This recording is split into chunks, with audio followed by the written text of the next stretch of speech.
Salut à tous et bienvenue sur ce nouveau podcast, c'est Tony et comme vous le savez, c'est toujours un grand plaisir pour moi de vous retrouver pour démarrer cette nouvelle semaine ensemble.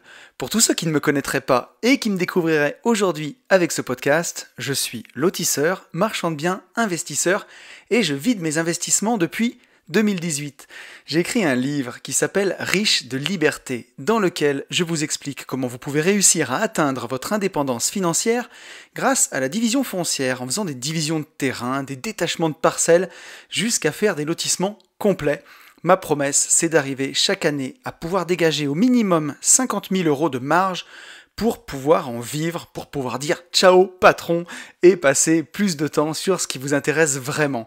Ce livre, il est dispo sur notre site www.abinvest.net/boutique ou alors vous allez sur mon Instagram, vous tapez @unevie-de-liberté, là vous allez voir ma tronche avec toutes mes conneries, mais aussi et surtout des stories à la une et vous allez pouvoir voir dans les stories travaux la division foncière en action. Et chaque semaine, on se retrouve tous les lundis à 10h du matin sur ce podcast qui s'appelle lui aussi Une vie de liberté, où on parle d'investissement, mais surtout, et pas que, on parle aussi beaucoup de dev perso, de mindset. Je sais jamais comment appeler ça maintenant, mais j'ai coutume de dire que on essaye d'explorer tous les chemins qui mènent vers une vie plus libre, que ce soit dans nos poches, parce que dans la société dans laquelle on vit, on va pas se mentir, il faut de l'argent, mais aussi et surtout dans la tête, puisque c'est là que c'est le plus important. Si on n'est pas libre dans sa tête, c'est vraiment compliqué d'être libre tout court. On va commencer ce podcast en remerciant tous les gens qui m'ont écrit suite au podcast de la semaine dernière. Je le dirai tout à l'heure, mais vous m'avez régalé. Un grand merci à Vanessa, Jean-Baptiste, Nathalie, Charles, Delphine, Yasmine, Axel, Caroline, Olivier, Clément, Xavier, Sam, Philippe, Terry, Jérôme, David, Nicolas, Vincent, Cyril, David, Xavier, Sonia et Jérôme. Un grand merci à vous tous. Je le redis chaque semaine, mais c'est sincère. Alors tout ce qu'on a tendance à répéter, soit ça rentre, soit ça se banalise, surtout que l'intro de ce podcast. Faudrait que j'essaye de faire des variations une fois, parce que quand on était en mastermind en Martinique, tous les gens qui étaient là-bas, les copains qui écoutent le podcast rigolaient parce qu'ils la connaissent par cœur. Effectivement, c'est un peu toujours la même chose, mais j'espère que ça rentre quand même. Ça me fait toujours super plaisir de recevoir vos nombreux messages et c'est ce qui m'aide à faire vivre ce podcast. Donc ça, c'est top. On est 747 sur YouTube, on a fait bientôt les 3/4 du chemin jusqu'au 1000, 435 sur SoundCloud, on est à 204 notes sur Apple Podcast avec 2 nouveaux commentaires 5 étoiles. Un grand merci à Valentin et à Antoine pour ce commentaire 5 étoiles. C'est vraiment ce qui m'aide le plus. Voilà, n'hésitez pas à vous abonner, à liker les podcasts. C'est très compliqué de référencer un podcast, ça fonctionne pas comme les vidéos, donc ça marche beaucoup par le bouche à oreille, par en parler sur des forums à vos potes. Donc voilà, si vous voulez faire connaître Une vie de liberté, eh bien vous en êtes les ambassadeurs. Merci à vous.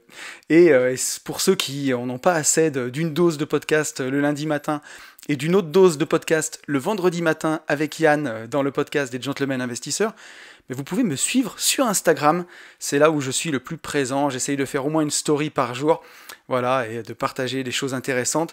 On est 4144 sur Instagram, donc n'hésitez pas à me rejoindre.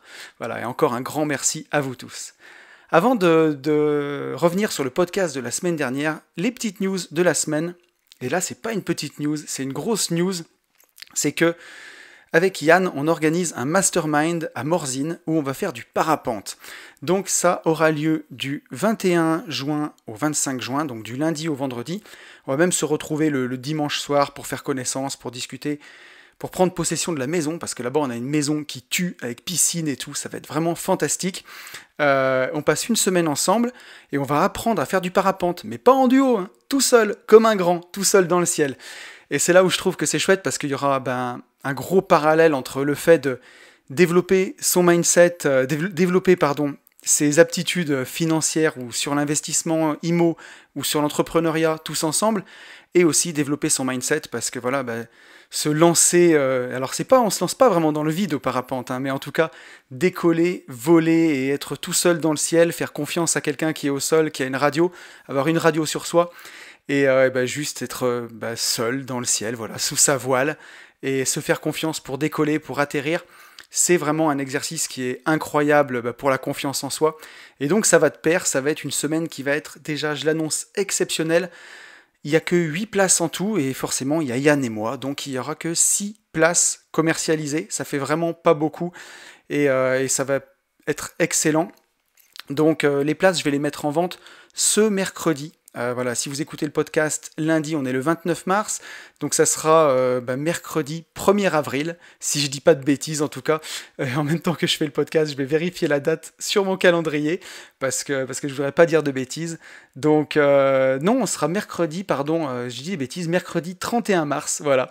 Donc le mercredi 31 mars, je vais mettre ça en vente à 20h. Je vous donnerai le lien sur Instagram, voilà, donc n'hésitez pas à me suivre sur Insta pour ça. Je vais essayer de contenir les prix au maximum pour qu'on soit en dessous de 800 euros, voilà, entre 700 et 800 euros, ce sera plus proche des 800, mais en dessous de 800. Et il y aura seulement 6 places, donc il faudra dégainer vite. Mais on ne peut pas faire autrement. Si on veut maintenir un événement de qualité, pouvoir à la fois profiter du parapente, mais à la fois pouvoir tous échanger ensemble et vraiment avancer sur les projets de chacun, quand on sera tous ensemble. Donc ça va être exceptionnel. Ne ratez pas ça si ça vous intéresse. C'est ouvert à tout le monde. Voilà, le lundi, mardi, mercredi, on apprend à faire du parapente sur une pente école, juste avec une voile, on décolle un tout petit peu. Et le jeudi, vendredi, c'est du vol libre, donc on vole tout seul, sous une voile, sous la surveillance et l'encadrement de professionnels. Tout ça est bien entendu assuré et tout. Et tout se passe bien, hein, bien entendu, mais c'est vraiment chouette, c'est du dépassement de soi. Donc n'hésitez pas, c'est ouvert aux débutants. Voilà ce que je voulais dire, je cherchais mes mots depuis tout à l'heure. C'est ouvert aux débutants et à tout niveau. Voilà. Donc, ceci étant dit, on va faire un retour sur le podcast de la semaine dernière. Et la semaine dernière, un podcast qui vous a beaucoup plu, si j'en crois vos messages, sur ce qu'il faut, selon moi, pour réussir la régularité et la discipline, ces deux choses. Et en vrai, vous m'avez régalé, vous m'avez fait plein de messages de grande qualité. Si je voulais pas que ça dure à rallonge, il a fallu que je sélectionne. On a un message de Jean-Baptiste qui m'a fait un super message qui donne des pistes et on va le lire ensemble. Jean-Baptiste qui nous dit « Super, encore un bon podcast inspirant pour se dépasser. Merci à toi. Pour ceux qui liraient mon commentaire, je peux partager un peu les trucs et astuces qui, moi, m'aident à accomplir mes petits objectifs de ma vie. » Il a mis petit entre parenthèses. Alors je ne suis encore qu'un étudiant, donc j'ai rien fait d'extraordinaire. N'empêche, devoir étudier pour un examen, se bouger pour une deadline, etc., je connais quand même. Ne minimise rien, Jean-Baptiste, tout ça c'est déjà exceptionnel. Donc oui, l'approche des petites étapes, pas à pas, c'est vraiment un truc puissant. Je me rappelle un escaladeur qui m'avait dit un jour que quand il grimpait, il se focalisait sur la prochaine marche, étape, et pas sur la colline en entier, sinon ça le décourageait, et au final, en faisant ça, il se rendait compte qu'avec le temps, il avait escaladé toute la montagne. Alors, je m'arrête là dans ton message, ça c'est excellent. D'ailleurs, dans le livre que j'ai partagé la semaine dernière, La technique du succès, d'André Muller, qui est un livre exceptionnel, que je relis tous les ans, voire parfois 2 fois par an, tellement il est puissant, ce bouquin, pour s'organiser, pour réussir les objectifs qu'on se fixe. C'est ce qu'il dit, hein. Un bûcheron, quand il va dire à ses gars qu'il a une forêt à abattre, il va leur dire, chaque jour, vous me coupez ces arbres-là. Il va montrer 10 arbres, vous me coupez ces 10 arbres. Vous me coupez ces 10 arbres. Mais s'il vient un matin et qu'il leur dit, voilà, il y a toute la forêt à raser, c'est déprimant, c'est incroyable, et ça fait trop de boulot. Alors que, en fait, en tombant 10 arbres par 10 arbres tous les jours, on se rend compte qu'au bout de 6 mois, on a tombé toute la forêt. Pourtant, c'était la même chose, mais ça n'avait pas été énoncé pareil. Et justement, un bon manager, il doit donner le travail à ses salariés de cette façon-là, pour ne jamais décourager et toujours garder de la motivation. Et donc, un bon manager le ferait avec ses équipes. Nous, il faut le faire aussi en bon manager de nous-mêmes, avec nous-mêmes. Je poursuis le message de Jean-Baptiste.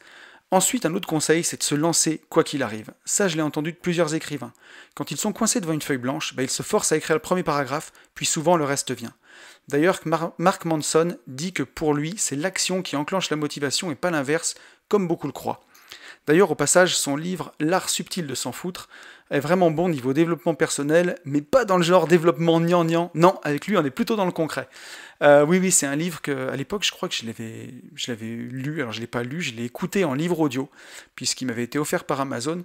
Bon, j'avais bien aimé. Il y a à apprendre et à laisser dedans, mais j'avais quand même bien aimé. Et par contre, je suis d'accord avec toi où... il y a des fois où il n'y a pas le choix, quoi. Tu vois, quand je dois enregistrer ce podcast, parfois j'ai très peu de temps devant moi, comme là j'avais une fenêtre de tir de 1h15. Donc quand vous écoutez le podcast et qu'il fait 1 heure, il y a bien un moment où il faut que je parle pendant 1 heure. Donc là j'ai juste un quart d'heure de battement quoi qu'il arrive, et il n'y a pas le choix. Derrière j'ai mon week-end, j'ai mes enfants, j'ai plein de choses.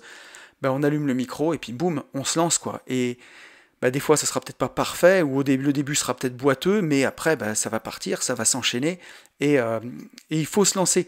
Il faut pas remettre à plus tard, puisque plus tard, c'est pas forcément mieux.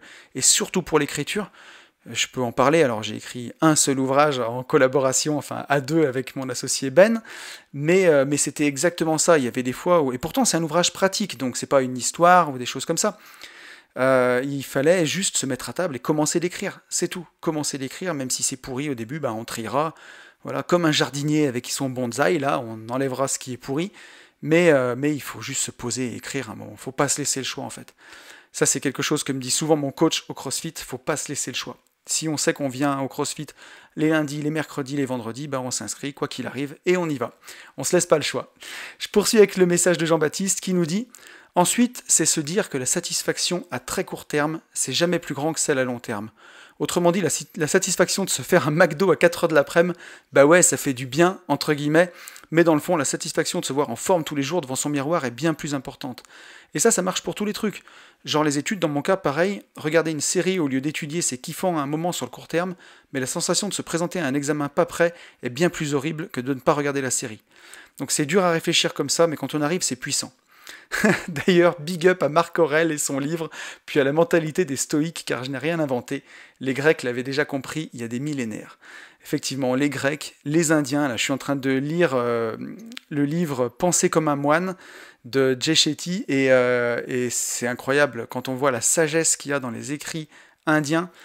D'ailleurs, pour être allé moi-même en Inde et au Sri Lanka, où c'est bercé de culture à la fois hindoue et bouddhiste, on se rend compte que la sérénité qui se dégage de tous ces gens-là est quand même assez incroyable, et que justement cette mentalité de stoïque, puisque Marc Aurèle l'était avec Épictète, c'est un peu les fers de lance de ce qui nous reste aujourd'hui de ces mouvements-là.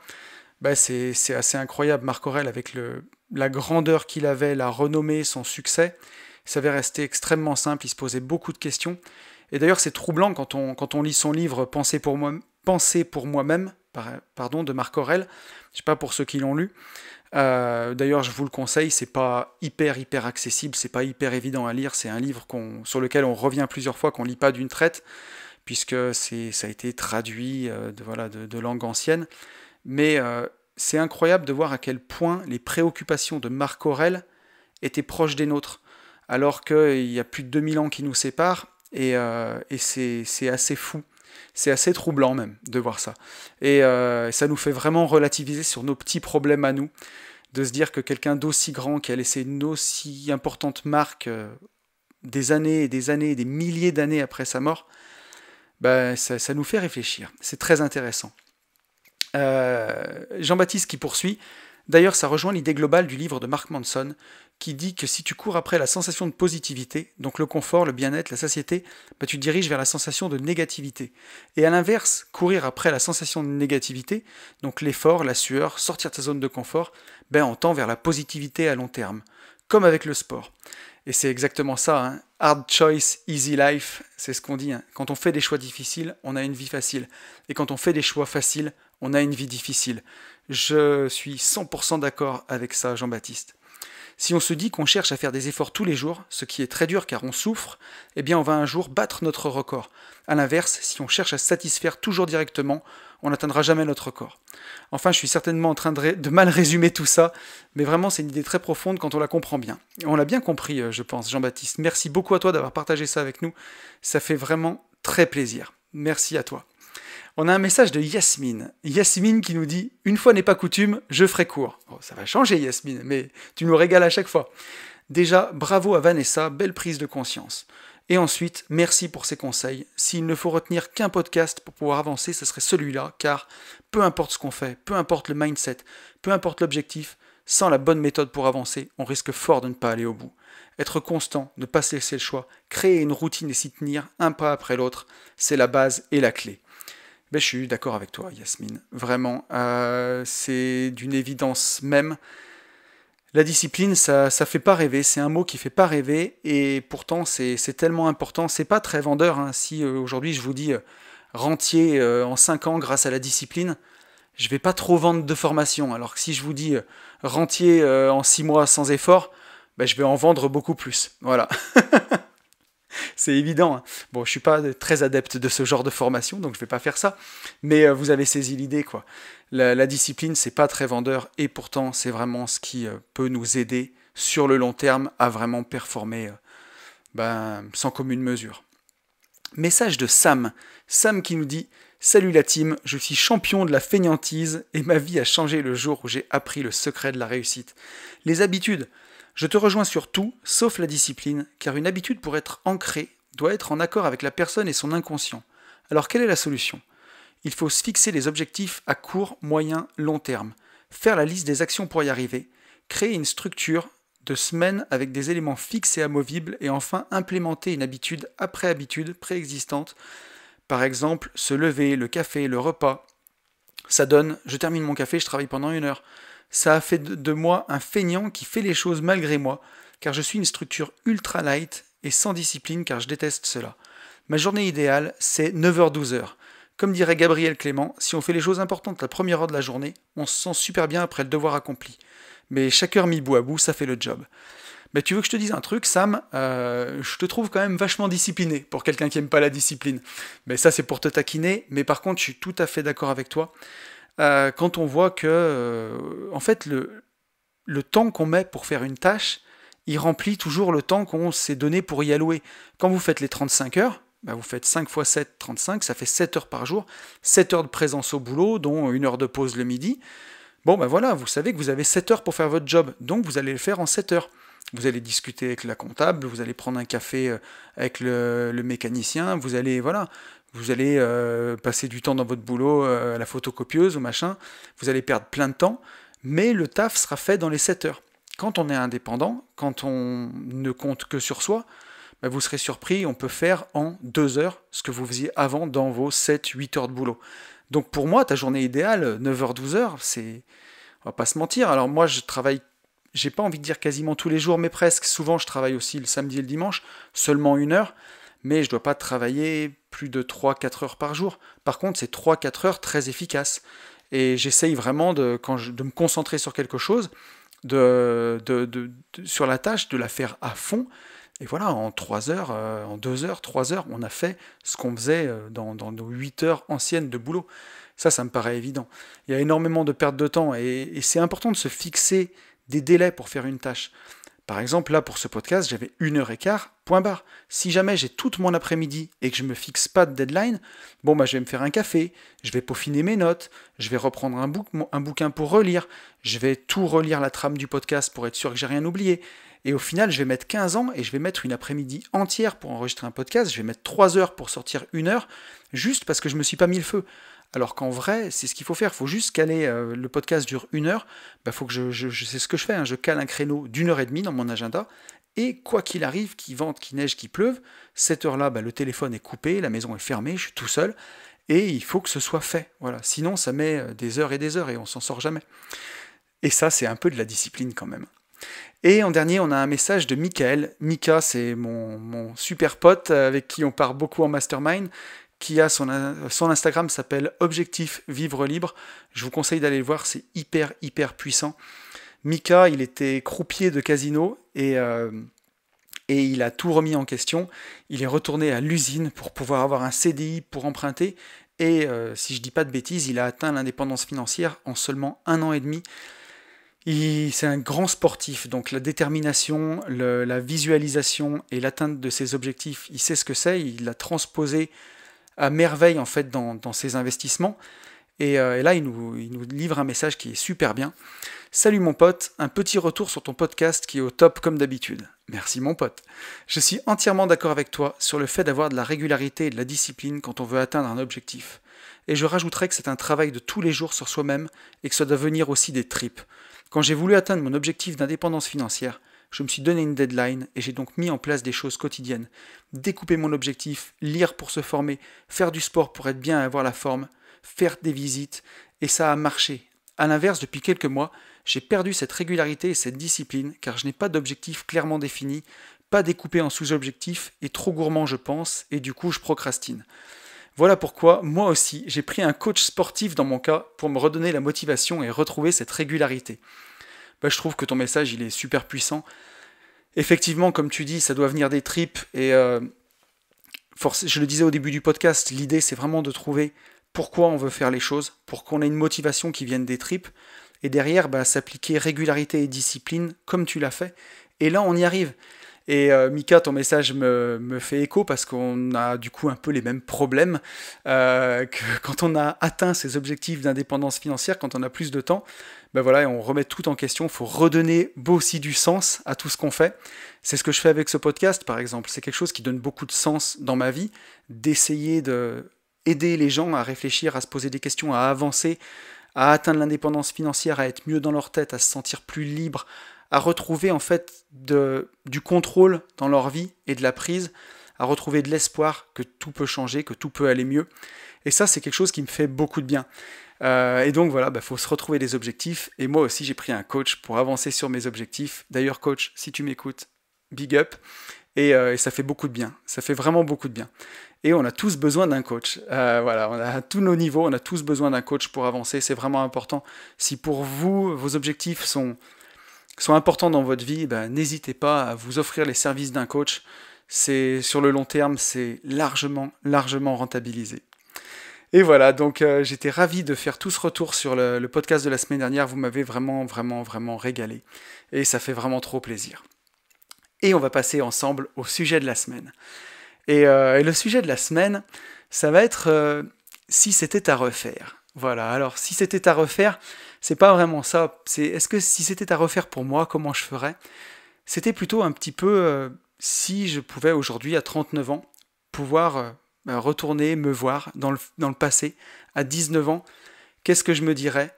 Et au sens plus large, qu'est-ce que je pourrais dire à un jeune aujourd'hui de 19 ans, mais même plus vieux, de 30 ans, de 40 ans, à une personne qui a envie d'investir, qui a envie de changer de vie, qui veut une vie avec un peu plus de saveur, un peu meilleure.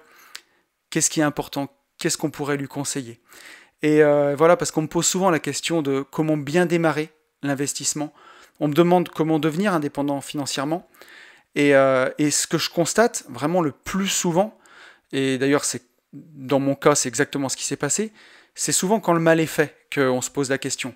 Quand on est dans une belle rat race, là, bien englué, avec des crédits pour des voitures trop grosses, un crédit pour une maison, avec le chat, le chien, les enfants, le scénic, voilà, quand tout est là, qu'on se pose la question, ou alors quand vraiment on a tiré sur la corde, qu'on est au bord du burn-out, c'est souvent dans ces moments-là qu'on pose la question. Et voilà, et même si, quand on est dans ces situations-là, c'est pas du tout impossible d'y arriver, parfois c'est plus long. Et donc, c'est pourquoi c'est important de bien démarrer. Et c'est tellement difficile de bien démarrer, parce que vous connaissez le dicton, hein, si jeunesse savait, si vieillesse pouvait. Forcément que si aujourd'hui, je recommençais à 20 ans, avec tout ce que je sais maintenant, mais j'irais beaucoup plus vite. Mais ça marche pas comme ça, parce qu'il faut faire ses propres erreurs et son propre chemin. Bien sûr qu'il ne faut pas aller faire n'importe quoi, qu'il ne faut pas aller investir sans s'être formé, prendre des crédits sur 25 ans pour des biens tout pourris, dans des secteurs tout pourris, pour avancer et pour se dire au moins j'apprends. Non, il faut essayer de faire le moins d'erreurs possible, mais c'est complètement utopique d'espérer un parcours sans faute du début à la fin. Ça n'existe pas, parce que c'est aussi nos fautes qui indirectement vont nous conduire au succès. Ça, faut vraiment l'avoir en tête. Mais malgré tout, j'ai quand même voulu me livrer à cet exercice, comme si je me parlais au moi d'il y a 20 ans. Et j'ai eu cette idée parce que très récemment, j'ai réécouté une chanson que j'aimais beaucoup, d'Orelsan, sur son dernier album, qui s'appelle Note pour trop tard. Je ne sais pas si vous connaissez cette chanson, mais je ne peux pas vous mettre d'extrait, hein, sinon je vais me faire démonétiser la vidéo. Comme si je monétisais les podcasts. Non, je vais surtout me faire striker la vidéo si je mets le podcast, si je mets des notes sur lesquelles, des musiques sur lesquelles j'ai pas les droits. Mais écoutez cette chanson, Note pour trop tard. Orelsan, dans cette chanson, il parle à un jeune qui aurait 16, 17, 18 ans, et il lui donne un petit peu ses conseils dans la vie. Alors il l'a appelé Note pour trop tard. Moi je pense que c'est jamais trop tard. Et j'ai eu envie de traiter un petit peu le sujet de cette façon. Si jamais je pouvais me voir, moi, à 18, 19, 20 ans, qu'est-ce que je me dirais avec ce que je sais aujourd'hui à l'aube de ma quarantaine, là, qu'est-ce que je me dirais? Donc c'est valable à la fois pour des jeunes qui écouteraient ce podcast, mais vous le verrez bien entendu pour tout le monde, pour des moins jeunes, ça va intéresser tout le monde. Et voilà un peu, si tu as envie d'avoir une vie qui a de la saveur, une vie où tu te sens libre, une vie où tu tombes pas dans le piège de la rat race, de la surconsommation, voilà un petit peu ce qu'il faudrait faire. Donc je me dirais en premier, évite le piège de la rat race. Surtout, surtout, surtout. Alors qu'est-ce que c'est le piège de la rat race? La rat race, je le dis à chaque fois parce que c'est assez mal compris, c'est un terme qui a été inventé par Robert Kiyosaki. Robert Kiyosaki, qui est un auteur américain, qui a écrit Père riche, Père pauvre. C'est la roue du hamster. Voilà, c'est la roue dans laquelle on tourne. C'est d'acheter des choses dont on n'a pas besoin, avec de l'argent qu'on n'a pas, à crédit, pour impressionner des gens qu'on connaît même pas. Voilà ce que c'est. Ça, c'est une phrase qui est très très célèbre, qui nous vient de Fight Club. Et c'est tellement vrai, c'est tellement vrai. Le piège de la rat race, c'est faire cette erreur que croire qu'avoir 2 fois plus de choses, ça sera 2 fois mieux.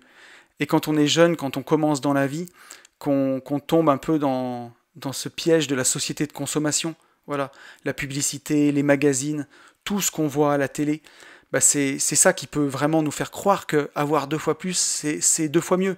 C'est croire que avoir, posséder, c'est avancer dans la vie. C'est croire que quand on avance dans la vie, c'est d'accumuler des choses. Et en fait, c'est juste ça, on n'est pas en train d'avancer. On est en train juste d'accumuler. Est-ce que c'est ça, avancer dans la vie? Accumuler des choses? Ça, c'est vraiment une erreur qu'on peut faire. Récemment, j'ai lu sur un blog d'indépendance financière américain un gars qui a atteint l'indépendance financière en 2015, qui avait abandonné son blog et qui est revenu faire un billet pour donner un petit peu ce qui s'était passé pour lui ces 5 dernières années. Et justement, il prend cet exemple-là du tapis de course. Il dit que lui, quand il a atteint son indépendance financière, il a pu voyager, il a pu vraiment vivre en fait. Il a pris du temps pour faire du sport, il a pris du temps pour beaucoup lire, pour écrire aussi, lui aussi un livre. Et tous ses amis à côté qui continuaient d'accumuler des choses en lui disant que eux avançaient dans la vie.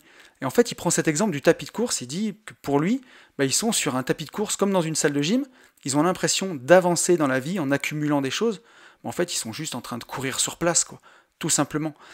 Donc voilà ce que je me dirais si je pouvais me voir à 19 ans, ne tombe pas dans ce piège-là. Et Dieu sait que j'y suis tombé, puisque j'ai tout fait, tout ce qu'il faut pas, voilà, le crédit pour la grosse voiture. Alors à l'époque, j'étais entrepreneur de travaux publics, je roulais avec ce véhicule, j'avais des remboursements de frais kilométriques, donc ça pouvait s'entendre d'avoir un véhicule qui me permette aussi de faire un peu de représentation, mais a posteriori, c'était de l'argent un peu mal dépensé à l'époque, trop tôt, voilà, trop tôt. Puisque le but, j'en parlerai un petit peu encore tout à l'heure, ça ne veut pas dire qu'il ne faut pas avoir une belle voiture, mais il ne faut pas l'avoir trop tôt. Il ne faut pas vouloir paraître riche trop vite, il faut essayer d'être vraiment riche avant de faire des bêtises. Et voilà, ça c'est assez important. Ne pas céder au syndrome du toujours plus, voilà. Il y a beaucoup de gens, et moi j'en faisais partie à l'époque, d'avoir une augmentation par exemple, je la dépensais dans ma tête en virtuel, même avant qu'elle soit sur le compte. Je m'en souviens, dans mon premier job, j'ai rapidement eu une augmentation de 300 €, et je me disais, qu'est-ce que je vais pouvoir me payer avec ces 300 balles tous les mois? Et voilà, je me dirais, avec le recul, si je me voyais à 19 ans, qu'il faut bien avoir en tête que rien de toutes les choses que tu peux te payer, elles te rendent vraiment heureux. Tout ça, c'est un leurre, c'est le miroir aux alouettes, quoi. Et ça sert à rien de vouloir impressionner des gens avec des dépenses matérielles, un petit peu comme dans l'exemple du tapis de course, tous ces gens qui accumulent des choses, des voitures, des maisons toujours plus grandes. À chaque fois, si c'est pour impressionner les gens autour, c'est un mauvais moteur. Ça peut fonctionner un temps, quand on a des revanches à prendre sur la vie, par exemple. Si on a manqué quand on est jeune et qu'on a envie de plus, un temps, ça peut fonctionner, ce moteur-là. Mais sur le long terme, c'est vraiment un moteur qui s'épuise. Et croyez-moi, je sais de quoi je parle, puisque ça a été longtemps mon moteur, d'avoir des revanches à prendre sur certaines personnes. Dédicace à vous, si vous m'écoutez. Mais voilà, mais ce moteur-là, il va fonctionner un temps, mais avec le temps, il s'épuise et il faut le remplacer par un autre moteur. Et ce moteur-là, c'est d'essayer d'apporter de la valeur au plus grand nombre, essayer de rendre un peu le monde meilleur, je pense. Et c'est ce que j'essaie de faire d'ailleurs avec ce podcast. Et voilà, donc si je devais me parler à cette époque, je me dirais en premier, évite ce piège de la rat race. Attention, hein, je dis pas qu'on peut pas avoir de belles choses, et que c'est pas bien d'avoir de belles choses. Je serais un peu hypocrite de dire ça alors que je viens de m'acheter une Tesla il y a quelques semaines. Mais il faut pas les faire trop tôt. Il faut pas le faire pour impressionner le voisin, il faut le faire pour soi. C'est ça qui est le plus important. C'est parce que ça nous fait plaisir à nous, parce que pour nous c'est important, parce que pour nous bah, ça a du sens. Et voilà, et pas contracter des crédits pour des passifs alors que bah, on démarre juste dans la vie et qu'on n'en a pas les moyens. Voilà. Donc voilà la première chose que je me dirais. La deuxième chose que je me dirais, c'est ne prends pas ta retraite trop vite. Alors, qu'est-ce que ça veut dire ça? Qu'est-ce que ça veut dire? Euh, on va développer. C'est vraiment difficile de savoir ce qu'on veut quand on est jeune et quand on entre dans le monde du travail. Pour moi, c'était vraiment une immense source d'angoisse. J'avais terminé mes études d'ingénieur, je suis parti vivre 1 an en Écosse, j'ai fait une année sabbatique, et quand je suis revenu, ben, je ne savais pas vraiment à quelle sauce j'allais être mangé. Le monde du travail, moi je l'avais connu que en faisant des petits boulots, que ce soit dans les travaux publics ou en usine, mais je ne savais pas à quelle sauce j'allais être mangé. Et à l'époque, quand on démarre dans la vie, quand on se connaît pas bien, moi j'avais pas le net, il n'y avait pas de forum, il n'y avait pas de Facebook, il n'y avait pas de chaîne YouTube, j'avais juste quelques livres, mais j'avais rien d'autre. Et quand on démarre dans la vie, ben, on a tendance à copier ses parents, voilà. Et on peut être aussi tenté de se mettre vite en couple pour fonder un foyer. Alors, je dis pas qu'il faut pas être en couple, attention, me faites pas dire ce que j'ai pas dit, me faites pas je vous vois arriver, mais juste de pas devenir trop vite des retraités de la vie. Voilà ce que je veux dire. C'est pas prendre trop tôt sa retraite de la vie. C'est que bah, quand on démarre, quand on est jeune, quand on a entre 18, qu'on a fini ses études, 18, 19 ans et 25 ans, c'est là où il faut tester plein de choses pour voir si ça nous plaît. Il faut pas se mettre en couple trop vite, il faut pas fonder un foyer trop vite. C'est le moment où on n'a pas trop de charges, où on n'a rien. Et donc c'est là où il faut avancer. Aujourd'hui, moi j'ai des gens que je connais autour de moi qui sont mariés, qui ont des enfants, mais qui s'interdisent rien, qui continuent de vivre leurs rêves. C'est des vrais exemples. Ils ont beau avoir leurs enfants, bah, ils continuent de voyager, ils continuent de faire plein de choses, que ce soit seuls, chacun de leur côté, que ce soit ensemble en couple, ou que ce soit à 4 ou 5 avec leurs enfants, ils continuent de faire plein de choses, ils s'interdisent rien. Ils n'ont pas pris leur retraite de la vie. Alors, ça n'a rien à voir avec la retraite du rentier, hein, ce que je suis en train de dire. Hein. Mais je parle plus de se mettre en pause, en fait, de se mettre en pilote automatique dans sa vie. Ils l'ont pas fait. Et pour d'autres, personnes que je connais, bah, ça ressemble juste à une prison, quoi. C'est-à-dire que soit tout le monde fait la même chose, soit on fait une activité tous ensemble, soit personne ne fait rien. Voilà, le mari peut pas sortir tout seul parce que bah, sinon il faut garder les enfants, la femme peut pas sortir tout seul parce que sinon il faut garder les enfants, un enfant peut pas faire un truc de son côté, tout le monde se met dans une sorte de prison. Et pourtant, c'est des gens qui sont jeunes, quoi, alors, on va pas comment dirais-je? Je vais rester évasif. Il faudrait que personne se sente désigné, mais vous en connaissez tous, sûrement autour de vous, des gens comme ça, voilà, qui se mettent trop vite dans une, entre guillemets, petite vie, quoi. Et il n'y a rien de péjoratif là-dedans. Si c'est choisi, moi aussi, hein, je veux dire, j'ai une compagne, j'ai 2 enfants, j'ai un chat et un chien. Donc voilà. Mais donc c'est pas ce que je veux dire. Bien entendu que c'est super chouette de fonder un foyer et de fonder une famille et tout ça. Mais il faut pas le faire trop tôt, pas avant d'avoir exploré, pas avant de s'être exploré soi-même et d'avoir exploré ce qu'on veut faire dans la vie. Voilà moi ce que je me dirais en tout cas si je pouvais revenir à 18 ans. Ce combo là où je déconne, mais conjoint plus maison plus enfant plus chien plus scénique, il faut pas le prendre trop tôt. Vous avez plein de temps pour faire ça. Et voilà, il faut vraiment prendre le temps. Moi, je suis devenu papa à 28 ans, si je dis pas de bêtises, pour la première fois, ou 27 peut-être. Oui, j'allais avoir 28 ans. Et c'était bien parce que bah, justement, avant, j'ai pu prendre le temps, par exemple, de vivre 1 an en Écosse.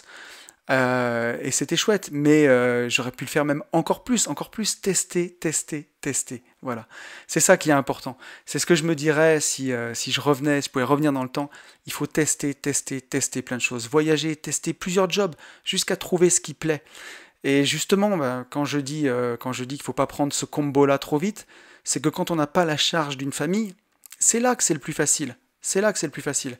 Et justement, c'est pour ça que je dis que la plupart des gens prennent leur retraite de la vie à 25 ans.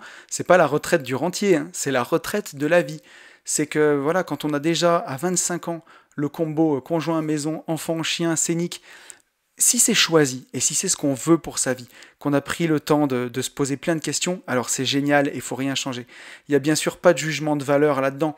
Mais si on s'est mis en pilotage automatique, si on n'a pas pris le temps de se poser des questions sur ce qu'on veut, 25 ans c'est hyper jeune dans notre société actuelle. À l'époque de nos parents, 25 ans c'était déjà très très adulte. Aujourd'hui, 25 ans c'est plus adulte du tout. Et si on suit un petit peu le schéma de ses parents, qu'on remet rien en question, que on prend toutes les choses pour argent comptant et qu'on suit ce chemin tout tracé sans se poser de questions, on risque de se réveiller un jour avec 2 crédits auto, un crédit maison, 3 enfants, et même si tout ça c'est beaucoup de bonheur, ressentir de la frustration. Si on n'a pas fait les choses dans l'ordre, où d'abord on se connaît, on trouve ce qui nous plaît, on trouve vraiment quelque chose dans lequel on est bon, on a envie d'avancer dans la vie, et après on fait tout le reste. Mais si on met la charrue avant les bœufs, ça peut faire des problèmes et on peut se réveiller des fois à 35, 40 ans avec vraiment beaucoup de frustration. Donc moi je m'applique un peu ce conseil parce que forcément pour beaucoup de choses, je me considère que j'ai mis la charrue avant les bœufs, alors notamment sur les crédits et toutes ces choses-là, hein, vraiment de mettre beaucoup de crédits en étant jeune, de prendre beaucoup de responsabilités dans une entreprise en étant assez jeune, alors j'ai commencé à 25 ans, et s'engager, prendre des gros crédits, même pour acheter une entreprise. C'est des choses qui engagent, et quand on a 25 ans, on n'a pas beaucoup réfléchi à plein de choses dans ce qu'on veut dans sa vie. Alors bien sûr, ça dépend. Hein. Kylian, si tu m'écoutes, Kylian, le petit malin de l'immobilier à 22 ans, qui est déjà tellement mature. Moi, à 22 ans, j'étais scotché à une PlayStation. Donc, voilà, c'est à prendre avec des pincettes tout ce que je dis. Mais je suis sûr que vous aurez saisi le discours. C'est de prendre le temps avant de se poser, prendre le temps de se connaître quand on est jeune, quand on n'a pas d'attache, quand on n'a vraiment pas la charge d'une famille. C'est là que c'est le plus facile. On peut quitter un job, on peut vivre avec peu, on peut vraiment se prendre le temps de voyager, de profiter, et de se connaître, c'est surtout ça. Si c'est juste se dire qu'on va voyager pour se mettre des cuites et partir n'importe où, bon, vous avez compris que je parle pas de ça, hein, sinon vous écouteriez pas ce podcast, on est bien d'accord. Mais voilà, vous avez saisi de quoi je veux parler. Prendre le temps de se connaître, avant de s'engager dans des choses pour lesquelles l'engagement est très très important. En troisième, je me dirais, deviens un pro de la finance personnelle. Et oui, puisque dans notre beau pays, on a quand même un gros problème dans notre rapport à l'argent. Tout le monde en veut, mais tout le monde a l'impression que les gens qui gagnent beaucoup d'argent le font de manière sale. Et je ne faisais pas exception à la règle. Pour moi, des gens qui gagnaient des grosses sommes quand j'avais 20 ans, c'était ou des voleurs, ou des gens qui avaient gagné au loto, ou des gens qui avaient hérité. Mais c'était pas possible de gagner beaucoup d'argent de façon saine, on va dire. Et tout le monde a cette croyance au début que, surtout c'est bien ancré quand même chez nous, que les gens qui gagnent beaucoup d'argent, il y a forcément anguille sous roche. Voilà. Et toi, comme tu veux pas faire les choses salement, tu te dis que tu peux pas gagner autant d'argent. Et donc tu te mets des barrières mentales. Donc si je pouvais revenir et me voir à 20 ans, j'essaierais de m'enlever cette idée de la tête. Parce que la différence entre celui qui gagne 1500 € par mois et celui qui gagne 15 000 € par mois, il ne travaille pas 10 fois plus que l'autre, hein. C'est pas possible. Voilà. Il n'y a pas plus d'heures dans une semaine pour l'un que pour l'autre. Alors peut-être qu'il bosse 2 fois plus dur, peut-être 3 fois plus dur, peut-être. Hein. Mais moi je connais des gens surtout qui travaillent très très dur pour 1500 € et d'autres qui travaillent pas trop dur pour 15 000. Donc c'est bien qu'il y a quelque chose, quoi. Voilà. C'est bien que il y en a un qui n'utilise pas les mêmes leviers que l'autre. Voilà. S'il n'y en a pas un qui est plus intelligent, ou un qui bosse 10 fois plus, c'est bien que c'est pas les mêmes leviers. Et donc c'est d'arriver à intégrer le plus rapidement possible que tu peux gagner beaucoup en apportant beaucoup de valeur aux autres. Et ça, c'est très très très important. Je me dirais que gagner beaucoup d'argent, c'est à ma portée et que je suis aussi légitime que n'importe qui pour y arriver. Et ça, c'est très très important. Il faut voir l'indépendance financière comme une boule de neige, en fait. Et que c'est au début que c'est le plus dur pour faire la boule initiale. C'est pour ça que plus on commence tôt, bah mieux c'est. Vous le voyez bien, une boule de neige, hein, vous partez en haut d'un pré, là, quand il fait -3, quand la neige est bien fraîche, bah, si vous faites une petite boule au départ, vous la faites rouler, un pré qui a beaucoup de pente. Moi, j'en ai déjà fait l'expérience, hein, il y a quelques années, pour de vrai. Hein. On peut faire des boules de neige qui sont colossales. Mais voilà, dès que vous avez fait 1 mètre, et ben vous enlevez la boule, vous en remettez une petite, vous allez arriver en bas du pré qu'une toute petite boule. Mais le plus dur, c'est d'arriver au début à faire grossir cette boule. On le voit bien, c'est bien plus facile de faire dégager 10 000 € par an à un capital de 100 000 € qu'à un capital de 10 000 €. Si vous avez 10 000 €, il va falloir faire un x2 pour dégager 10 000 €. Alors que si vous avez 100 000, avec un rendement à 10%, vous pouvez déjà dégager 10 000 €. Donc voilà, si on veut vivre des investissements, si on veut avoir une vie dans l'abondance, il faut faire grossir sa boule de neige dès le départ. Ce que je me dirais aussi, c'est, et là je vais peut-être faire grincer des dents, mais il faut essayer de trouver rapidement un travail qui paye au minimum 3 000 € par mois. Et voilà, là je sais que je vais peut-être faire grincer des dents, mais c'est ce que je me dirais si je pouvais me revoir à 19 ans, puisque pour mes premiers salaires, c'était pas du tout, c'était pas ça. J'ai dû gagner 1 500 € par mois, et après rapidement 1 800 €. Mais avec des métiers comme ça, justement, c'est des bons salaires déjà, c'est très bien, mais c'est assez difficile d'arriver à mettre, pour celui qui veut atteindre l'indépendance financière. Alors bien sûr, je refais un disclaimer, si tu aimes ton boulot et que tu gagnes 1 600, 1 700, 1 800 € mais c'est parfait. Le but, c'est d'être heureux de tout ça. C'est ce que je suis en train de dire. Donc là, on part du principe que tu veux atteindre l'indépendance financière pour avoir plus de temps pour faire ce qui te plaît et que ça te rendra plus heureux. Et donc, si tu veux accélérer et qu'au début, t'es pas investisseur, t'es pas entrepreneur et t'es pas non plus tout de suite dans l'investissement ou dans l'entrepreneuriat, c'est d'arriver à trouver au plus vite un travail qui paye 3 000 € par mois au minimum.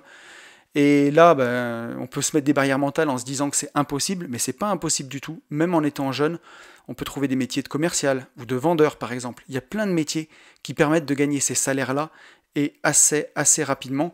Ou alors, tu peux aussi faire plus d'heures. C'est pas non plus ce que je conseille parce que ça reste échanger son temps contre de l'argent et ça peut vite devenir épuisant. J'en sais quelque chose parce que j'ai passé 12 ans à faire des semaines de 60 heures, donc je sais ce que c'est, mais je mentirais si je disais que j'avais atteint l'indépendance financière que par mes investissements. Moi, je gagnais plus de 3 000 € par mois et j'ai gagné plus de 3 000 € par mois pendant des années et je mettais 50% au minimum de mes revenus de côté pour investir. Et c'est ça qui m'a vraiment permis de faire grossir ma boule de neige au départ. Donc, c'est un des conseils que je me donnerais si je pouvais revenir dans le passé, d'essayer de trouver tout de suite un taf qui paye beaucoup et rester dans un mode de vie assez simple et mettre beaucoup d'argent de côté, le maximum. S'il faut mettre 50, 60% de ses revenus de côté pour faire grossir la boule de neige au départ. Et c'est ça qui est important, c'est de réunir la plus grosse somme possible le plus vite possible. Et bien sûr, à côté, si vous décidez d'investir dans l'immobilier, avec un salaire de 3 000 €, ça sera beaucoup plus facile qu'avec un salaire de 1 500 €. C'est évident. Même si mon pote Max, par exemple, me ferait mentir, puisqu'il a réussi à atteindre son indépendance financière en 2 ans avec un salaire de 1 650 €. Et ça, c'est magnifique. Mais voilà, ça reste un extraterrestre, quoi. C'est incroyable d'avoir fait ça. Et si je pouvais revenir me voir dans le passé, je me dirais que je ne serais pas rentier en 6 mois ou 1 an, que ça, c'est des contes de fées, que c'est impossible. Mais par contre, que l'indépendance financière, elle existe, qu'elle est possible à atteindre, qu'il ne faut pas se décourager, qu'il faut y croire, et que je connais des gens qui l'ont fait en 2 ans et demi. Je connais Max qui l'a fait, je connais Mika qui l'a fait en 2 ans et demi. Donc Max, Insta, il est libre Max, si vous voulez aller le voir. Mika, Objectif Vivre Libre. Et voilà, et moi j'ai mis une dizaine d'années, mais c'est possible. Voilà. Si je pouvais revenir dans le passé, je me dirais aussi, deviens un boulimique d'informations. Et ça, c'est vraiment très très important. De la même façon qu'on a un temps limité pour faire grossir sa boule de neige, on a aussi un temps limité pour apprendre dans la vie. Et c'est tellement important d'apprendre. Donc, si je pouvais revenir dans le passé, je me dirais, forme-toi à bloc. Voilà, l'information, elle est partout aujourd'hui. Et quand on connaît, qu'on sait les choses, tout est beaucoup plus facile. Aujourd'hui, on n'a plus le droit de dire qu'on ignore un sujet. Aujourd'hui, on peut se former sur tout et n'importe quoi. Il y a des cours en ligne, même de l'université de Stanford maintenant, pour ceux qui ont envie de s'informer. D'ailleurs, je fais une dédicace à Bye Bye Patron, super Insta aussi si vous voulez les suivre, Bye Bye Patron. Et il fait aussi des podcasts depuis peu, donc vous pouvez aller l'encourager, qui m'a conseillé justement un cours de Stanford, si je dis pas de bêtises, sur le bonheur. Donc c'est en anglais, ça a l'air super bien. J'ai pas eu le temps d'aller voir encore, mais ça a l'air excellent. Et voilà. Et c'est tellement important de se former, d'avancer. Aujourd'hui, on n'a pas le droit, si on est sérieux à propos de son indépendance financière, à propos de son bonheur, on n'a pas le droit de dire que lire c'est chiant. D'ailleurs, il y a quelqu'un qui m'a récemment demandé si mon livre Riche de liberté était en livre audio pour ceux qui n'aiment pas lire. Alors, bon, je sais pas si tu te reconnaîtras, mais j'ai vraiment halluciné. Ça me tue un truc comme ça. Riche de liberté, c'est un livre pratique. On explique des calculs de TVA dedans, on explique des calculs de marge, des calculs de rentabilité. Il y a des tableaux. C'est impossible à transcrire en livre audio, un livre comme ça. Et si t'aimes pas lire, si pour toi l'effort de lire un livre de 133 pages sur la division foncière, c'est un effort, mais ne fais même pas de division foncière. C'est impossible, c'est voué à l'échec. Et donc voilà, ça m'a fait halluciner. Mais ce que je veux dire, c'est qu'aujourd'hui, on n'a pas le droit de dire que lire c'est chiant. Et je me dirais, si je pouvais revenir dans le passé, que le bon rythme qu'il faut tenir, c'est 2 livres par mois, minimum. Voilà, ça fait 24 livres par an. En 10 ans, ça fait 240 livres sur l'indépendance financière, sur la finance personnelle, sur la bourse, sur l'immobilier, sur le bonheur, sur tout ce que vous voulez qui peut vous aider. Et c'est énorme, 240 livres, c'est beaucoup.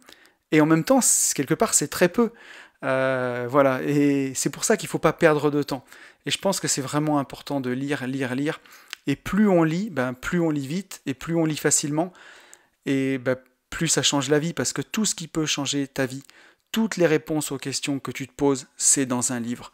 J'en parlais au début de ce podcast, je pensais même pas faire le parallèle avec ça, mais le livre de Marc Aurèle, Penser pour moi-même, tu vas te rendre compte que Marc Aurèle, on est en train de parler de Marc Aurèle, il se posait les mêmes questions que toi dans sa vie.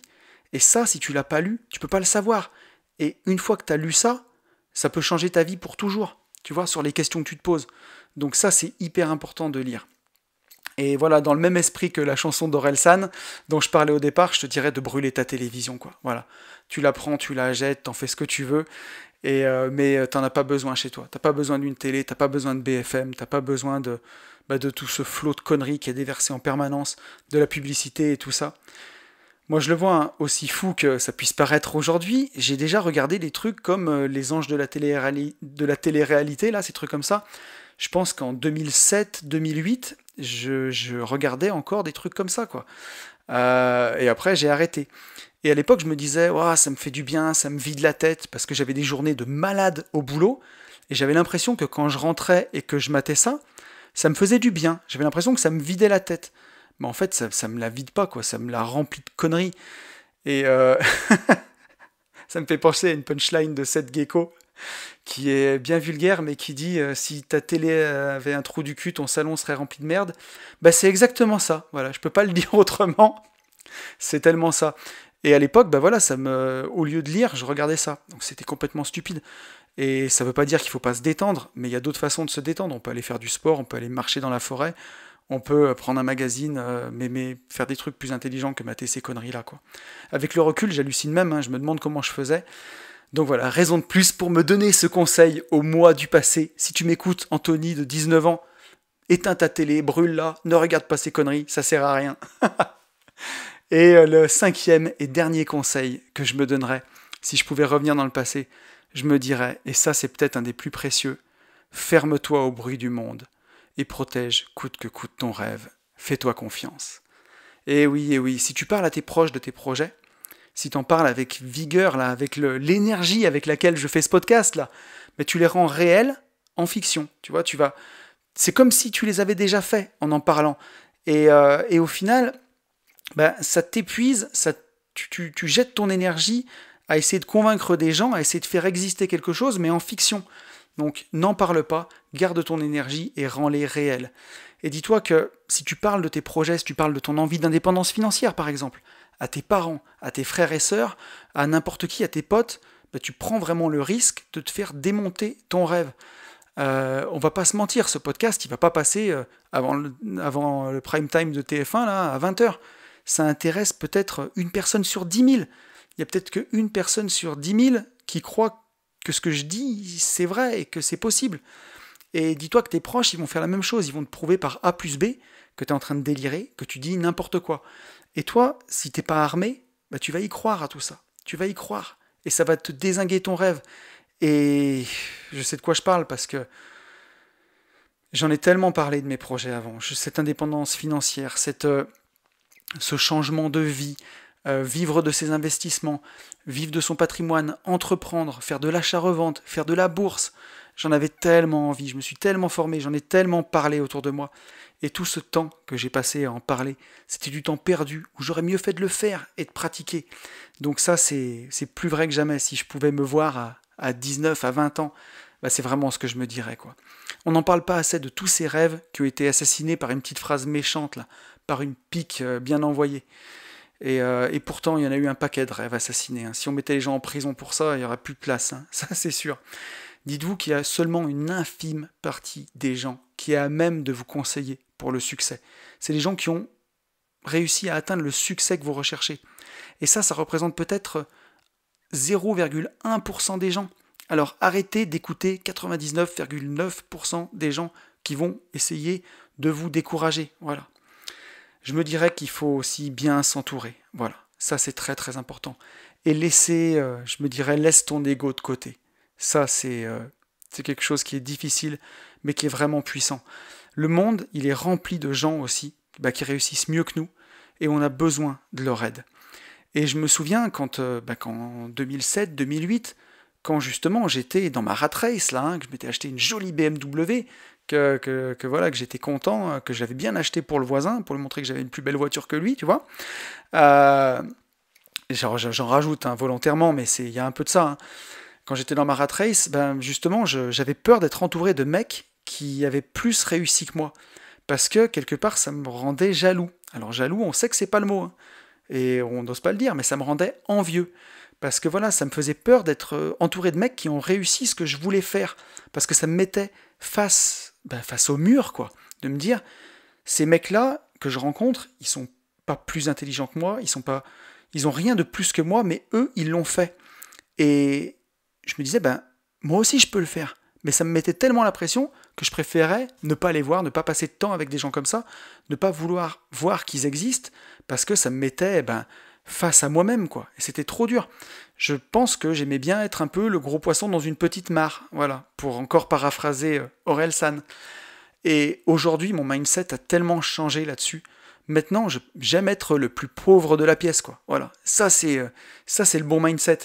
J'avais fait un voyage à l'époque en Inde avec des anciens clients à moi.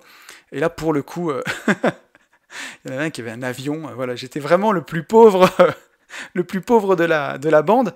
Et c'était super intéressant parce que voilà, dans toutes les discussions, partout avec tout le monde, je pouvais apprendre plein de choses. Et niveau mindset, c'est un voyage qui m'a tiré vers le haut de façon incroyable. Il y a The Rock qui dit ça, qui dit Always try to be the hardest worker in the room. Donc partout où tu vas, essaye d'être le plus fort travailleur de la pièce, quoi. Voilà. Dans n'importe quelle pièce que tu te trouves, il faut que tu sois celui qui bosse le plus. Et voilà. Ou alors, je dis des fois moi le plus pauvre, parce que c'est agréable d'être entouré alors bien entendu, si tu découvres ce podcast pour la première fois, tu dois être outré, riche, pauvre. Tout ça, il n'y a pas de jugement de valeur derrière tout ça, bien entendu. Gandhi était sûrement... Mathieu Ricard, d'ailleurs, j'ai vu Mathieu Ricard. Ils ont fait des expériences sur son cerveau. Mathieu Ricard, donc le moine bouddhiste français, et ils l'ont décrété l'homme le plus heureux du monde. Il a alors je ne sais pas comment on dit, mais un pourcentage d'ondes gamma émis par son cerveau qui a saturé tous les récepteurs qui ont jamais été vus. Et pourtant, Mathieu Ricard, il a fait vœu de pauvreté, et c'est l'homme le plus heureux du monde. Donc on n'est pas en train de dire ça. On le sait, sur ce podcast, on n'est pas en train de vouloir accumuler du pognon pour faire le beau, mais plutôt pour que ça nous laisse du temps pour être libre et passer du temps sur ce qui nous intéresse vraiment. On est bien d'accord avec ça. Mais donc voilà, donc c'est chouette d'être parfois dans une pièce, celui qui a le moins réussi, ne pas faire jouer son ego et poser plein de questions. Pas parler de soi, pas faire un étalage de soi, mais poser le plus de questions possible pour avancer. C'est ça que je me dirais, voilà. Si je pouvais revenir à 19 ans, je me dirais laisse ton ego de côté, passe du temps avec des gens qui ont réussi ce que tu veux réussir, pose-leur des questions. Et entoure-toi bien. Depuis que j'ai rencontré toute ma bande de potes du Club des Rentiers, Facebook, on passe beaucoup de temps ensemble, on s'écrit, on s'appelle beaucoup, et s'entourer de gens qui ont réussi ou qui réussissent ce qu'on veut faire, ou qui vivent de la même façon que nous, c'est hyper puissant. Ça montre que tout ce qu'on veut est réel, que tout ce qu'on veut fonctionne, et c'est ça qui est le plus important. Donc voilà ce que je me dirais, fais-toi confiance. Toutes les réponses à des... Je vais la refaire parce que ça serait dommage de gâcher la phrase. Je me dirais, fais-toi confiance. Toutes les réponses à tes questions sont en toi. Toi seul sais ce que tu veux pour ton avenir. Et voilà, on est arrivé au bout de ce podcast. C'est un podcast que j'ai fait avec un peu plus de freestyle que d'habitude. Et je vois qu'on en est encore à 55 minutes. Donc voilà, j'ai essayé de prendre un peu moins de temps pour le préparer, pour voir si j'y arrivais. C'est un podcast que j'ai préparé en 2 heures. Donc vous me direz si ça vous a plu. J'espère que oui. Écoutez, je vous souhaite le meilleur. Je sais que ça sera compliqué de trouver une machine à remonter dans le temps pour aller se parler, quand on était jeune. Ou alors si toi t'es jeune, ça t'aura peut-être parlé. Mais en tout cas, ce que je veux dire et ce qui est super important, c'est que la chanson dont je me suis inspiré pour faire ce podcast, qui s'appelle Note pour trop tard, pour moi en tout cas c'est jamais trop tard. Tous ceux qui disent que c'est trop tard, ils ont souvent commencé par dire que c'était trop tôt. Donc c'est jamais trop tôt, c'est jamais trop tard, c'est toujours le bon moment. Je vous souhaite vraiment le meilleur, et vous le savez, je vous souhaite par-dessus tout de vivre libre.